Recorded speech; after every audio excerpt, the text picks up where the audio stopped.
नमस्कार शेतकरी बांधवांनो. जर तुम्ही शेतकरी असाल तर माती परीक्षण करताना कधीही या 3 चुका करू नका. पहिली चूक, बरेचसे शेतकरी मातीचे नमुने घेताना ते एकाच ठिकाणाहून घेतात. शेतामध्ये वेगवेगळ्या ठिकाणी मातीची गुणवत्ता ही वेगवेगळी असू शकते. त्यासाठी 5 ते 6 ठिकाणाहून मातीचे नमुने घ्या आणि त्यांना एकत्र करा. यामुळे तुम्हाला तुमच्या मातीची गुणवत्ता योग्य प्रकारे समजू शकेल. दुसरी चूक, मातीचा नमुना अयोग्य खोलीतून घेणे.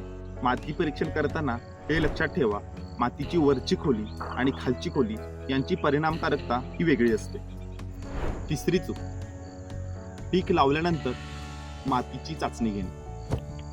मातीची चाचणी ही नेहमी पीक लागण्यापूर्वीच करायला हवी, ज्यामुळे तुम्ही योग्य प्रकारे खत व्यवस्थापन करून तुमच्या पिकाचे उत्पादन हे वाढवू शकता. शेतकरी मित्रांनो, या 3 चुका टाळून तुम्ही माती परीक्षण करू शकता आणि तुमच्या पिकाचं उत्पादन हे वाढवू शकता. अशाच माहितीसाठी आमच्या सलाम किसान या चॅनेलला सबस्क्राईब करा. धन्यवाद.